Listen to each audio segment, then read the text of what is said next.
Hello, film fans. Welcome to the Film vs. Film podcast. My name is Martin Harries, your host, and I'm joined by the film encyclopedia man, Boaz Dix. We are a couple of filmmakers on occasion, but mainly can't stop yapping about movies. On this podcast, every episode we pick a topic from a film that's coming out at the cinema or on VOD. Myself and Boaz pick our favourite film from that topic, or team up against a guest and battle it out to decide which film will become the greatest film of all time. If you enjoy this podcast, please leave us a 5-star review and subscribe.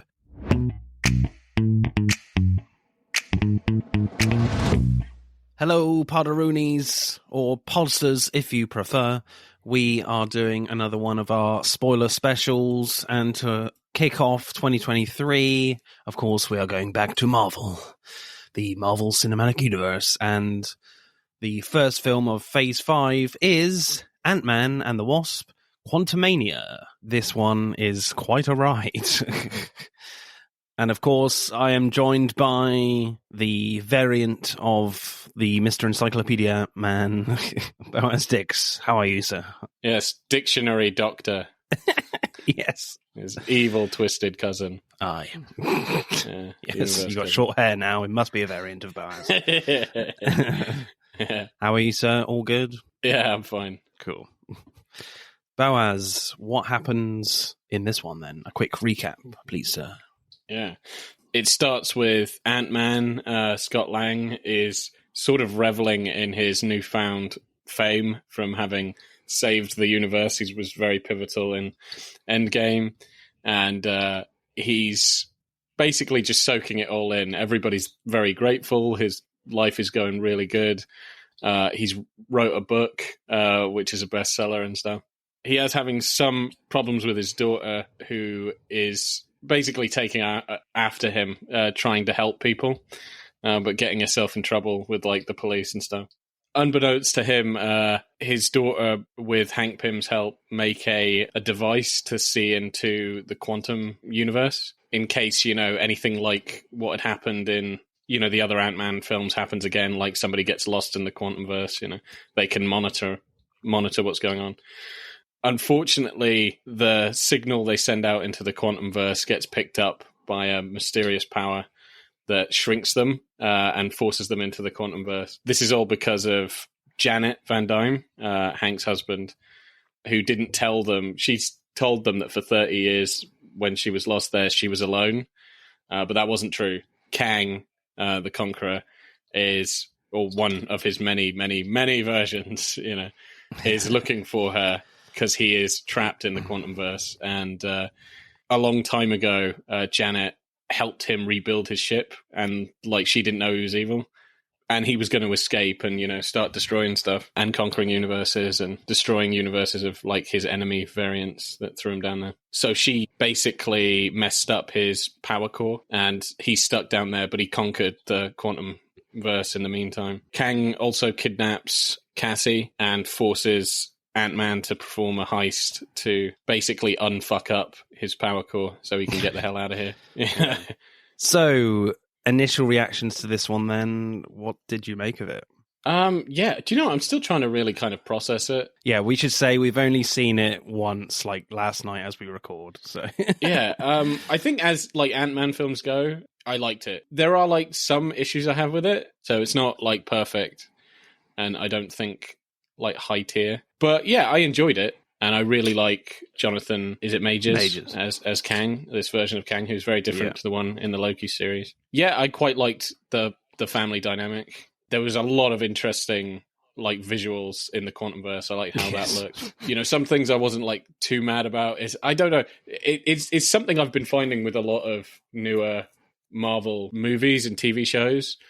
And I don't think this is a particular problem for Ant-Man, but I think it's just the fact that they're overworking their visual effects department, in my opinion.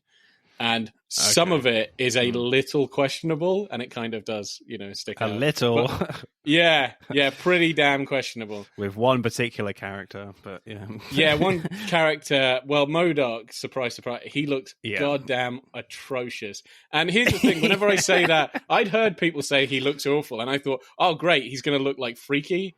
But no, he looks like really Yeah. poor quality. It's like, what the fuck? Yeah. Yeah, man. It looks like they did that in an afternoon on like Photoshop or something. It looks really bad. And there's like a lot of really questionable CGI. But I think, what was it? We've been saying this for quite some time, like throughout the Phase 4 stuff. Every time we review something, we've said this about Black Panther and Thor, especially Thor, Love and Thunder. It's just, I think, because they're so CGI heavy, these films, and I think they are really working their CGI department to death. And you'll get some good CGI, like, you're like, okay, this is great. And then it makes like the stuff that's really bad, especially like half of it is like, Jesus fucking Christ, who signed off on this? It does make it stand out. I think with the CGI, like I didn't mind it so much throughout most of the film, but yeah, MODOK. When I first saw MODOK, I was just like, oh God, what is this? This is not good. I can't believe they didn't just keep like the helmet face thing that he has on there. I guess there is an idea, the fact that you are supposed to kind of laugh at this character a bit as well, because it is stupid. Like, it's just a giant face with little arms and little legs. It's cool to have Darren Cross, Corey Stoll back, but like when you first see him, it's just like, oh my God, this looks terrible. Yeah. What? Who signed off on this? Yeah, it does look pretty bad. But I think towards the end with that character, like the whole dick jokes thing is quite funny. I am not a dick. Jokes was quite funny, and Paul Rudd was great in those moments. But I think for me overall, like the first hour or so, well, when you get to the quantum realm, I thought was amazing. I thought the world building was outstanding. I was like, wow, this is incredible. But then the second half kind of just goes into very Marvel-y tropes. I mean, I don't mind that kind of stuff, but certainly now you can guess what's going to happen. You have the big fight, and then you kind of have like the big fisticuff fight, which the film definitely needed after just a big Smash Bros moment with Giant Man just working out on Kang's Citadel. I did quite like the moment when he picks up like a disc and like pretends to be Captain America. I was expecting like a little dialogue where he's like Captain America, like deflecting all the blaster bolts, but that was still fun. There's a clear formula emerging, like structurally, certainly in these films. There's some where you can tell what's going to happen, and some things that I've never been a fan of. And so one thing I've never been a fan of, I think I've said this so many times, is they need to stop killing their villains. And I know technically, like, he's not dead. Obviously there's infinite fucking Kangs and what have you. I wasn't expecting him, that version, to die. I was like, I really thought he'd make it out of this, And I think one of the only because they only seem to spare Loki and then, Thanos one in his film. In Infinity War, and that was a shock. And everything else is like, I don't know. They've got to fucking kill the guy, and I think they killed him in a really cool way. Yeah, and I like it. I like his last fight with Ant-Man, but I would rather he didn't die. Yeah, but I don't mind. I actually don't mind that so much because you've got all these infinite versions of the character, so you don't really know what. Because this is going to be the big bad moving forward throughout Phase 5 and Phase 6. So true. Yeah. It would just be really interesting to see what kind of versions we see. And obviously in that last post-credits, well, in both post-credit scenes, you see an infinite number of Kangs in the Council of Kangs. But we'll talk about that a little bit later, I think. I find like the opening of the film kind of annoying. Like there's like a long montage recapping what's been going on since Endgame, and it fits with like the style that Peyton Reed has established with Paul Rudd. But I did find it a tad lazy for me. They're not trying to create a scene to open your film. It's just a collection of funny scenes, and they're just picking out the funniest ones, to open it, which I find a tad lazy. Did you find that, or do you not mind that?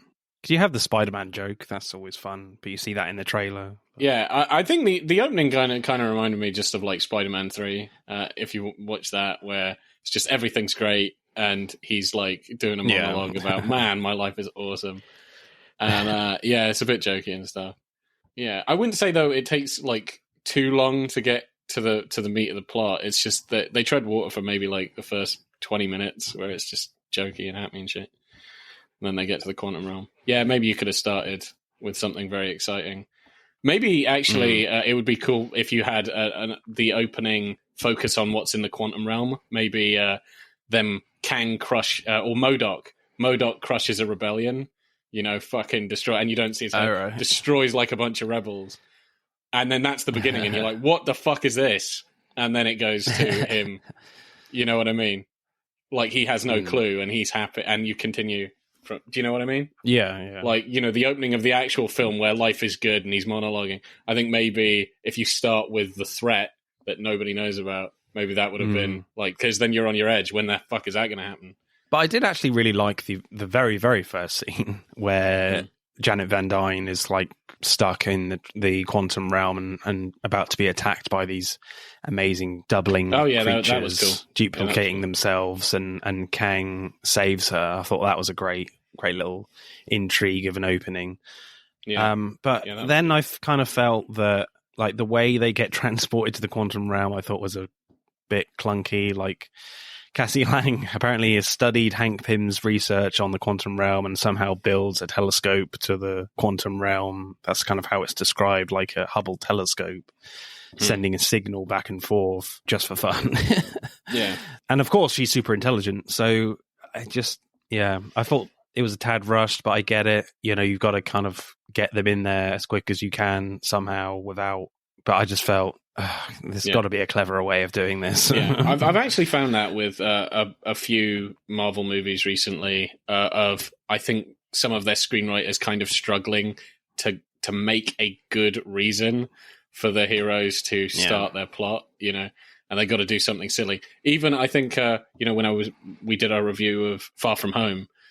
Is it Far From Home? Oh, okay. No Way Home. No Way Home. All these fucking Spider-Man with Home From Home. Yeah. Yeah, so No Way Home. I love No Way Home. I think No Way Home is like one of my favorite. And it's my favorite Phase 4 one. But even that, I think the one problem I had with it in plot is how you get the ball rolling.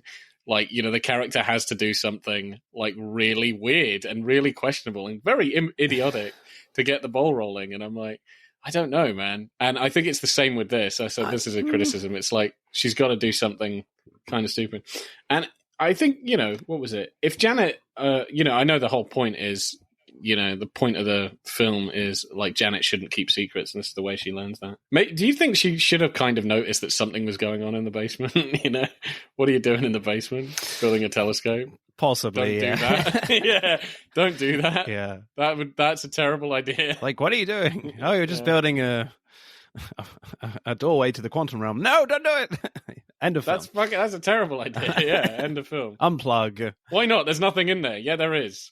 You don't want to know. Just turn that shit off. It's Kang, a fucking maniac. Leave him alone. Homicidal maniac. Leave him there. But I think the difference between like this one and No Way Home is the fact that Peter Parker is trying to solve a problem, yes, in a stupid way, but like there's no problem being solved here. It's a hobby. Yeah, true. Actually, I think you make a good point. Peter Parker has this problem from the previous film that he's trying to work out. Yeah, there is no problem. There's 5 years of no problem. They accidentally get in there. It's an accident. Yeah, that's true. I know. Yes, No Way Home is kind of an accident as well, but this very kind of good narrative banter between them. It's like you're making me redo the spell 6 times or whatever the line is. Whereas this is just they turn it off and then it starts glowing again and they come back. They go into the quantum realm. Yeah, true. Yeah, that was a bit frustrating for me. Yeah. I think one thing I quite like, because as I said, I like Kang and how he's depicted. And I think that was an interesting opening to have him like really sympathetic and a good guy and on the verge of death, and he's helping, and you're like, oh, this is a bit weird. But even though you've already been introduced to him and he seemed like a nice guy and not particularly, he needed help, then it kind of builds up after that it doesn't say it's Kang or that same guy, but it builds up through the film like he's looking for you, he's there, we joined him, and it just builds him up. And I like that it was a slow build till he's actually revealed like he's a big threat, and then it takes a while, and then you see him and it's like it doesn't disappoint. Like, he is a big threat, Yeah, I definitely agree with that. I think that's definitely some of the best scenes in this film, especially between Jonathan Majors and Michelle Pfeiffer. I think those quiet scenes are great where they're kind of like helping to build the ship, and there's some really great chemistry between those two. And Jonathan Majors kind of has this quite soft appeal to him. You're like, oh yeah, this guy seems cool. He's all right, And then when Michelle Pfeiffer like holds the multiversal core and sees into his mind, that's when things start to change for Michelle Pfeiffer. But even then, like in Jonathan Majors' performance, he's kind of like still kind of held back a little bit in frustration. I'm like, yeah, but you're helping me. Help me take you to your daughter. I can do that for you. Just forget about all that. That's just a necessary thing I need to do because all these multiverses are annoying and they need to be destroyed. But I can take you back to your daughter. That's fine. Yeah. So I kind of like that dynamic a little bit in that film. And then, it all kind of unravels. But Jonathan Majors, I found, is fantastic. And there's another brilliant scene where there's more of a heart-to-heart in that flashback between Majors and Michelle Pfeiffer, which I found was really great and kind of very much needed in this very like crazy CGI action in this film. A lot of craziness going on. But I think Jonathan Majors has a lot of brilliant, like quiet, emotionless menace, I would describe it, especially when like he's captured Scott and Cassie and he does these amazing like little hand gestures of when he's using his telekinesis tech or whatever. It's not really a criticism to say that he's emotionless, but because he's this type of character that has seen everything, he's seen every outcome possible, like everything's just so easy to him. It is a kind of emotionless, but it's kind of an emotionless that's like weariness. It's like, Jesus Christ, this again. I've got to do this again. Do you know how many times I've done this? It's kind of like a mild annoyance. This is an inconvenience. Yeah. Yeah, I think that's kind of funny. And I like the way I like the way that's played because that's what the character is. He has done this so many times, or something like this so many times. So it's like, why? I can kind of get that, and I do feel that in the performance. It's like, why are you struggling? Are you fucking stupid? It's like, I will win. Yeah. And it just brings out this huge intimidation from him and huge menace with just from a story sense of like, yeah, I've defeated the Avengers many times.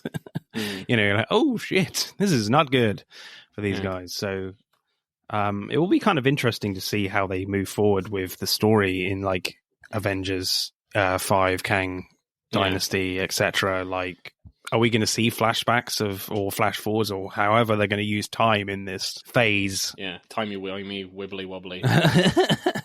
Are we going to see Kang like rip through the Avengers? I don't know, but that'd be funny. Probably not. But like the last Avenger left is like Doctor Who or something. well, he is a bad Doctor Who. He is the master from Doctor Who, basically. He is the master from Doctor Who. I like the techno-organic stuff. Okay. I do quite like techno-organic sci-fi shit. So like in the quantum realm, the ships are alive, things are alive. It's just everything's kind of alive. Well, you got the buildings are alive.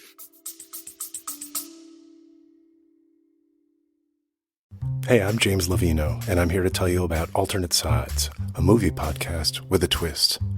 I've worked in the film business for 2 decades, but I haven't actually seen that many movies, and this has been driving my frequent collaborator, Sam, a self-confessed film snob, crazy. So every week, while he's stuck in his car trying to avoid getting a parking ticket, thanks to New York City's alternate side parking regulations, we discuss a classic film I've finally just gotten around to seeing. Alternate Sides, a new podcast about movies, parking, and a 25-year friendship, wherever you get your podcasts.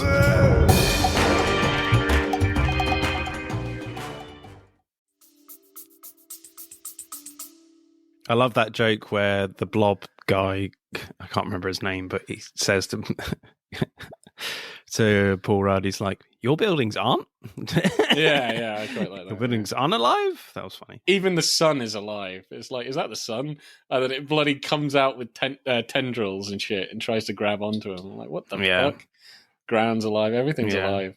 I quite like that whole, and I like the ships as well. That was a running joke, but how the controls are alive, and and you've got to put your arms into it. Yeah, that was funny seeing Michael Douglas like you got to put your arms all the way in, and like, do I have to? It looks disgusting. Yeah. I must say though, I said this when we saw it, but those living ships do look dodgy. I'm like, they look fucking weird. Yeah, it took me a while to get. Yeah, it's very phallic. But I just love how they don't really go half-heartedly into this world building at all. Like, there's so many crazy designs. Like, there's a giant purple carpet monster with thousands of feet that gets destroyed by the lamp from Pixar with a body, Yeah, that lamp, I like the look of that lamp. That thing was weird, I remember. That was funny. That was so cool how he died, though, where he fires out his laser and Kang just, like basically grabs hold of it, twirls it around himself, like those Chinese those dancers with the bloody twirly ribbons. It's almost like that, like a ribbon dance. Okay. Yeah, he does like a ribbon dance with the beam, the laser beam. It never really came to my mind, but sure. Yeah, turns it blue and then like directs it straight back at his eye. And, he just blows his head off. Yeah, that was good. That was really cool. Yeah, Kang did feel extremely powerful in this film. Were you find about him getting, like ganged up on by, like, a million ants? Yeah, I think me and your brother were talking about that a little bit. Like, he wasn't sure about that. Yeah, he wasn't a fan of that, yeah. Yeah, I kind of was seeing where he was coming from, because, like, I was like, there are a lot of them. Yeah, and they're massive. Yeah, and they are massive. But he did just, like, put his shield up, and you're like, why aren't you just, like I don't know, levitating a million of them? Or, like, doing all the stuff you were doing a minute ago? Like, you had, like, so many abilities a minute ago. But wasn't his tech a bit destroyed? I don't know. I don't remember it really being. It was, like, as soon as the ants were coming, I think it was... to me, I can kind of... It seems like plot-induced stupidity. Like, I like the moment... Like, you're so weak, and he's just fucking decimated everyone. You control ants, and he's even beat, up Ant-Man and the Wasp. He beat them all up very easily. It's like, I've destroyed the Avengers, you control ants. And then it's like, okay, this is cool. This is the moment to send in a million ants. But then I just felt he just kind of stood and took it. I will say, though, it isn't the ants that fucked it. They did fuck him up eventually, but, like, MODOK rushes him and blows up his force field. And then he starts getting more bland. But I was thinking, like, he should have still been, like, laying through those ants and not just, like, staying there, like, defending. I just felt like, he should have just been, probably would have taken the sting out of the heroicness of the ants, Yeah.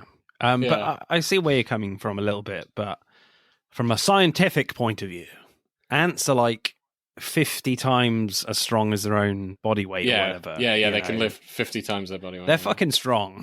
Yeah. And they had lasers and stuff. And they're huge as well. Yeah. Exactly. So, and apparently they're somehow super smart in this one. That kind of was a bit unexplained. They've been around for thousands of years as well. Yeah. No, personally, I do see like the choreography went a bit, like, it was a cool moment. The choreography went a bit there. I think he was much cooler like a minute prior. Just like much better use of just like a huge amount of powers to just fuck all the resistant members up in the Ant-Man family. But it was kind of nice to actually see ants in this film, because that was one of my worries about going into this. I mean, like, how are they going to keep the ants in this film? Like, they're used really well in the first one. Yeah. They use them a lot less in the second one, Ant-Man and the Wasp. Yeah. So I was like, how are they going to incorporate ants in this? I don't want to not see them. And in all the Avengers films, he forgets about ants. Like, it's like... yeah. But I guess in this, they're basically saying that this is a Hank Pym thing and not a Scott Lang thing ability, I guess. Yeah. Even though he does use them in the first one anyway, so that kind of doesn't make sense. But yeah, I was actually glad that they were there, though. It was a great moment for me. And I think it was just kind of this whole thing of the ants were kind of just overwhelming him because there were so many of them. He didn't really know what to do, so I'll just put a shield up, So it didn't bother me too much, if I'm honest. Yeah. Fair enough. And it didn't defeat him. Didn't kill him. No, they didn't defeat him or kill him. And it was a way to, like, afterwards, even the tables, because, like, he doesn't have his suit and tech. and neither does Scott. So it's man to man, mono a mono. It's a fair fight, because it wouldn't have made sense to have them fight solo at any point in the film. Even when they do fight earlier, he's fighting everybody, and he's still like handing Scott his ass. Yeah. So like the ants are a way to like even the playing field. Like that said, I think it was a cool moment, but I kind of did see where my brother was coming from, where it was like, I think maybe, again, it's a small criticism. I think you can even keep the ant bit, but maybe just up the choreography so he's at least killing half of them. But you don't want to see those poor ants being destroyed. That's a bit harsh. Yeah. You don't want to see an ant slaughter, do you? Maybe that was it. Maybe they did have like a version where he like kills fucking loads of them, and they're like, God, this is obscene. And they're like, the children are crying. Mummy, they're all dying. It's an ant genocide. Oh my God. Yeah. An insecticide. I did love like a lot of the weird creatures. Like I loved basically the blob from Monsters vs. Aliens, played by Seth Rogen in that film. Like I loved the humor in that scene where they've got Scott Lang and Cassie, and he's like, "You've got holes," and then the mind reader William Jackson Harper is like, "He's got 7," and Paul Rudd does this brilliant pause, just checking how many holes he's got. Yeah, that was brilliant. I did that with him. But do you count the eyeballs though? Yeah. If you count the eyeballs, that's 9. That's 9. Yeah, that's true. I'm not sure they got the maths right there. Yeah. What about the belly button? Is the belly button a hole? Is it a cave? It's a cave. It's a cave. Yeah. It's a crevice. Well, ours are certainly difficult to get to. Your belly button doesn't go all the way through? You're a freak. What? One goes out the other end. Well, not through my back. No, that's just weird. I'm not the blob dude.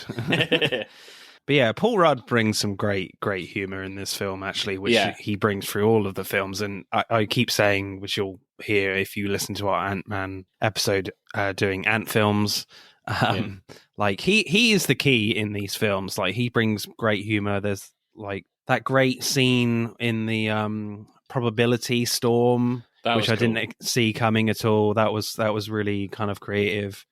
I'm not sure, like narratively, how you kind of get there.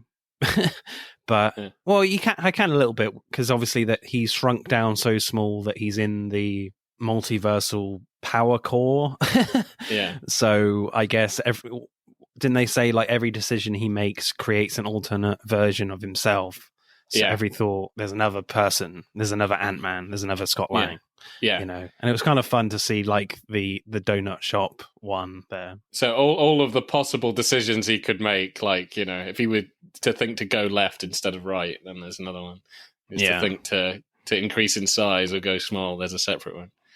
Yeah, that was pretty cool. Yeah. And I liked how, I didn't like, where several of them started freaking out and like pressing their buttons and turning big, and then were just spaghettified. Like they just just turn into silly string. Yeah. I was like, holy shit.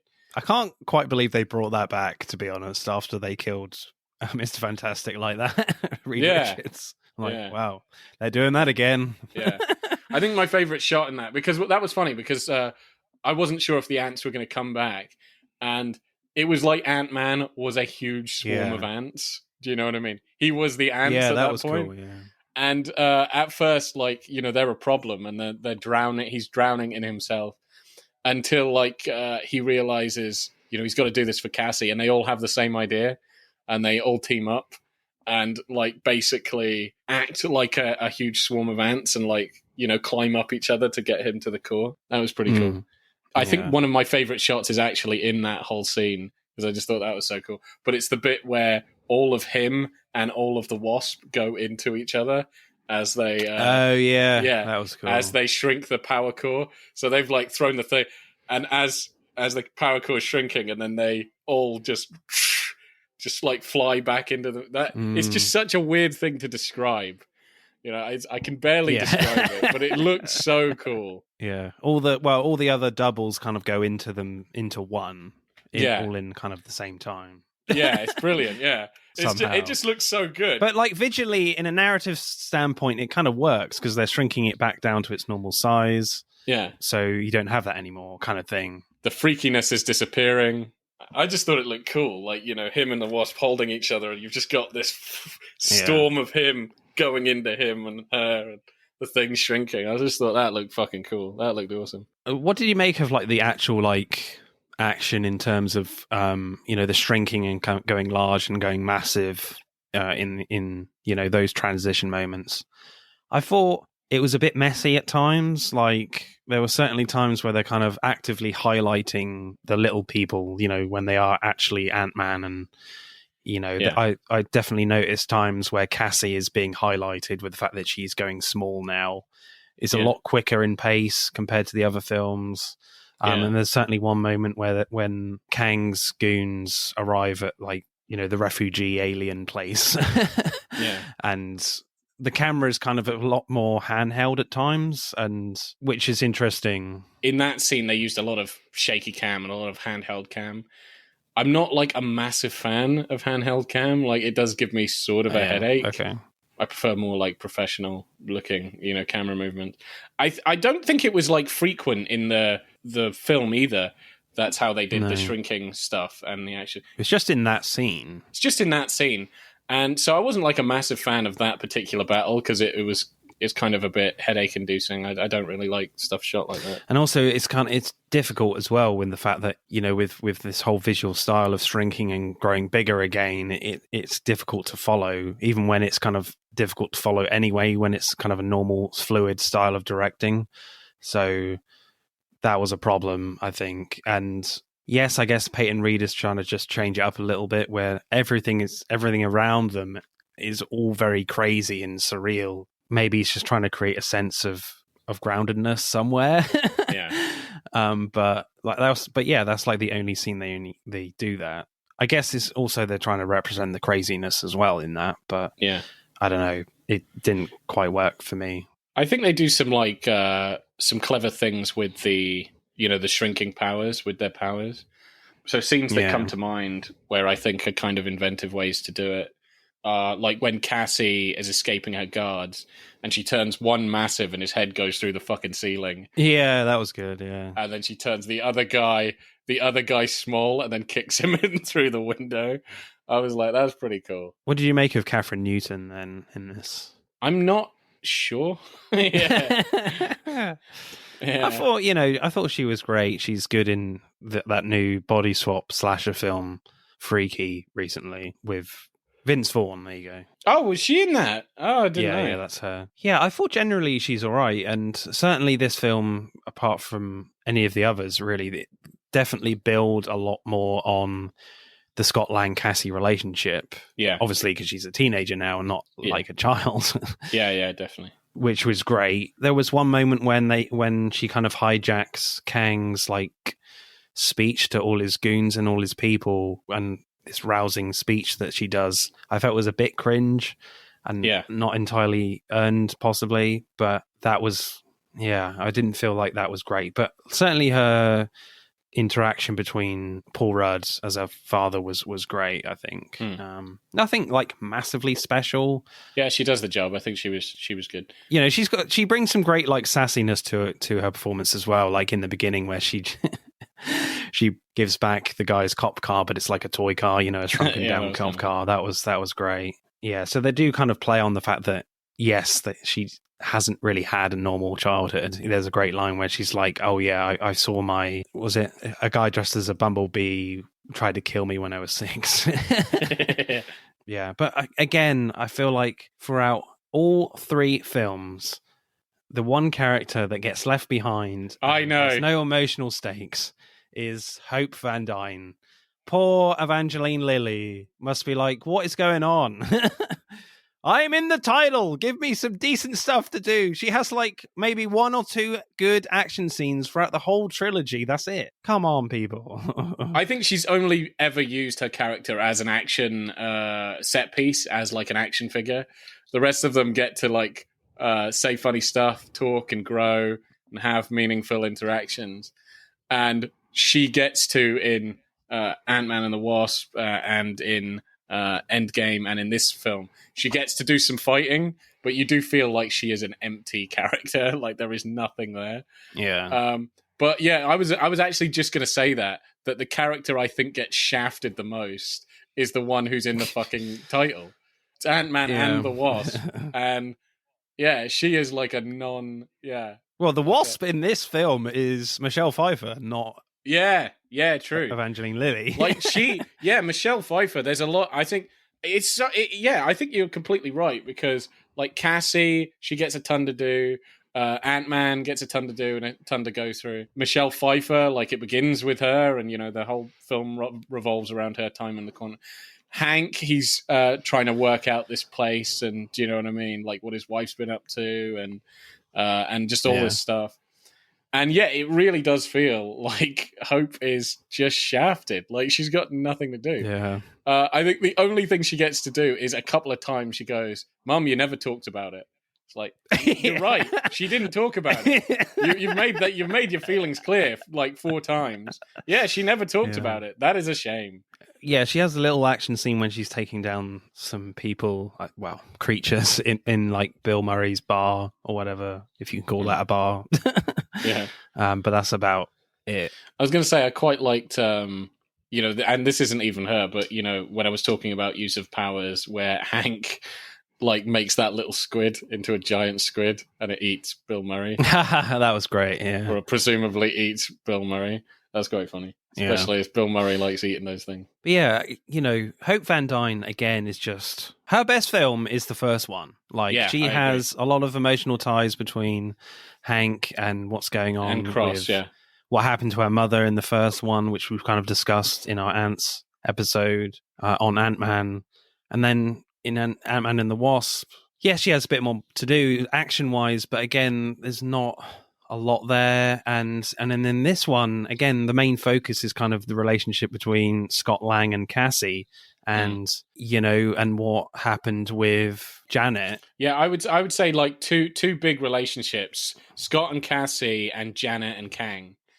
Those are like the two main threads. And obviously, Hope Van Dyne and Hank have to share that emotional weight between them about what happened with Janet. So, and I feel like a lot of that emotional weight is with Hank in Michael Douglas's performance. But again, all that kind of stuff is fairly weak from their point of view anyway. A lot of the emotional stuff from that story is from Michelle Pfeiffer. So, I think either like in the next one they need to give Wasp a lot more to do, or make her sort of central to the plot. I feel like it's too late now, though. Yeah, it might be too late. You might, or like give her own film. It could be too late. Who knows? Yeah, maybe. So that is kind of very frustrating. And then when they get to that moment where it teases when Scott Lang is fighting Kang in that kind of really brutal, actually, hand-to-hand combat scene, which I really liked, especially after like massive CGI battle. That was great. Yeah. I think my favorite move is where he like tries to break his fucking arm. Like he grabs, like, bang, like that. I was like, holy shit! Yeah. But when they open the portal, they kind of Cassie, you think, is going to come through to save Scott Lang, and you're like, oh, okay, that would be a cool idea. But no, Hope comes through. And it's like, oh, I wanted Cassie to come through. Yeah. That makes more sense. It makes more sense. I think narratively it makes more sense. It would feel more earned. The whole thing is her relationship with her dad. And, he's already, helped her. She's helped him. This whole thing of the heist with Kang is to save her. It would have made more sense if she came through. Yeah. I think it was just to get the Wasp something to do. Yeah, pretty much. Oh, yeah, we forgot about this character. She should come through, really. Yeah. But yeah, and then when they say, oh, I love you. Yeah, I love you too. And it's like, where has this come from? I've not seen this. Yeah, you got to search your memory and go, oh, yeah. Was there a different version or... Oh, yeah, they're supposed to be together. Oh, right, yeah, I forgot about that. Yeah, they're supposed to be in a relationship. Yeah, that's what I was thinking. I was like, where the fuck is this coming from? And then I was like, oh, yeah, they're in a relationship. Yeah, I almost forgot about that. I got to remember the previous films. Yeah. Oh, yeah.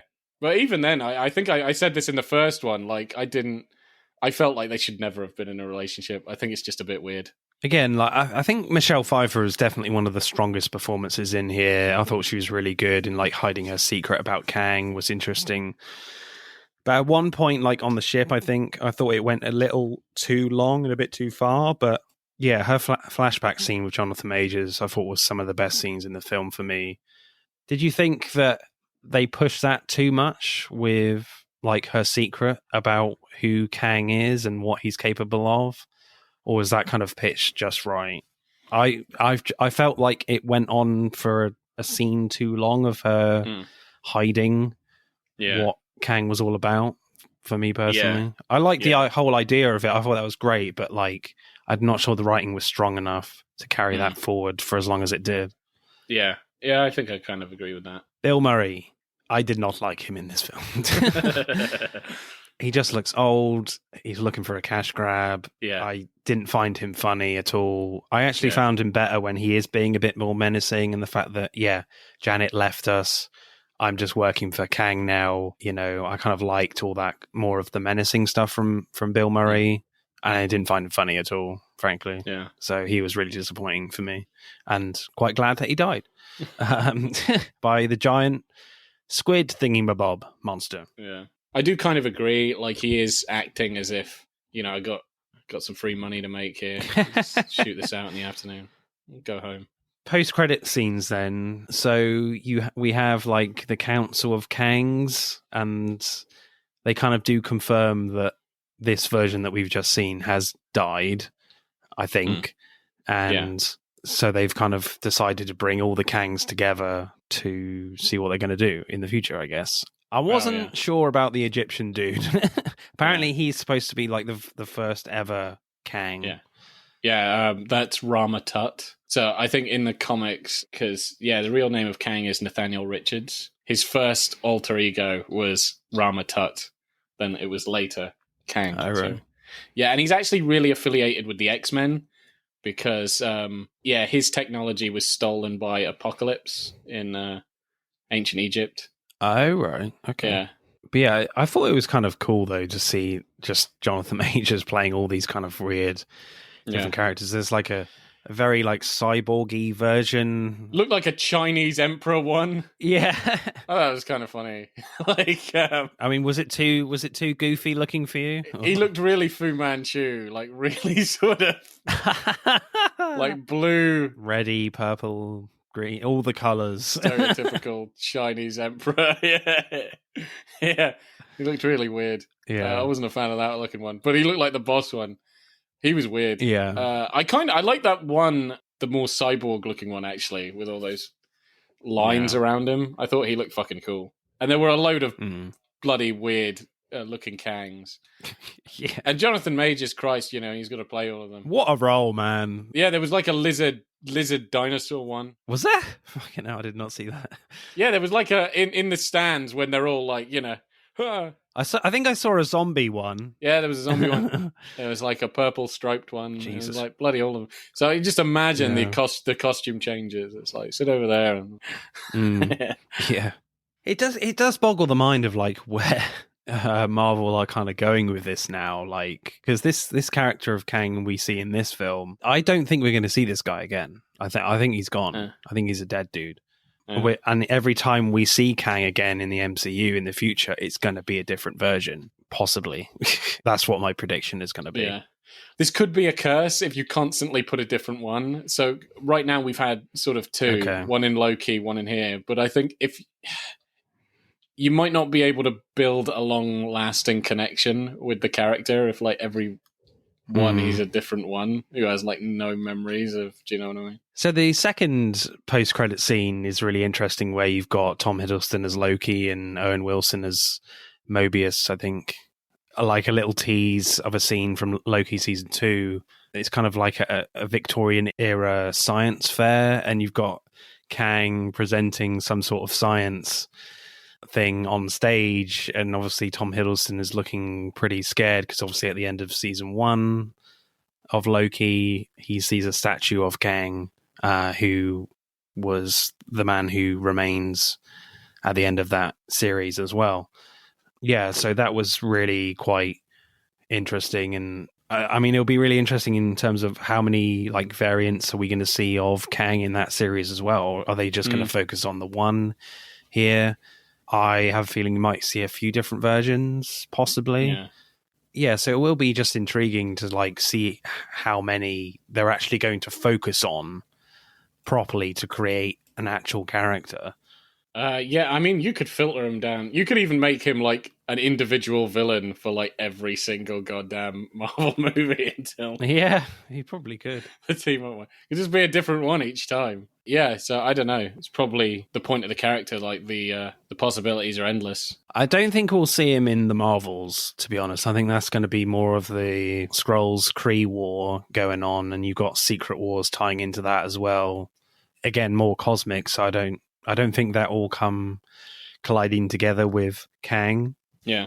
I don't think, but certainly I think he probably will in Doctor Strange, possibly. It went obviously that film, a third film, hasn't been announced yet. You've got Guardians 3. Again, I don't think, maybe in a post-credit scene or something like that, possibly. The High Evolutionary is the main villain in that. Oh, yeah. And Adam Warlock is in there. So, yeah, I think only post-credit scenes are going to be used if they ever use Kang in that film. So, exciting times. I mean, are you excited for the future after seeing this one, or is it? Yeah, I think so. Yeah, I'm excited. Definitely. I'm not sure you get a better actor as well in Jonathan Majors. I think he's just an incredibly good actor. I've really, really enjoyed everything that he's done. We've done The Harder They Fall on this podcast, where he plays a Western gunfighter. That's a great film where he's facing off against Idris Elba. So he's done some great work, and he's got Creed 3 as the villain in that one, literally in a few weeks. Yeah, that's going to be cool. That looks awesome. Yeah, the guy is all over the shop, all over the place at the moment in cinemas and on TV. So, all right, I think we'll end it there then, people. Thanks again, Boaz, for coming on. You can talk to your other variants and see where you go from there. Bye-bye. Bye-bye. That's it for this week's pod. Thank you for listening. We hope you enjoyed it. But don't stop there. Get involved and tell us what your favourite films are relating to the episodes. Send us a DM or comment on Instagram and TikTok at Film vs. Film Podcast, for Twitter at FVF_podcast. If you do, we'll give you a shout out on the next episode. If you're feeling really generous, you can buy us a one-off coffee at our Buy Me a Coffee account. Remember, please leave us a 5-star review and subscribe. Pod signing off.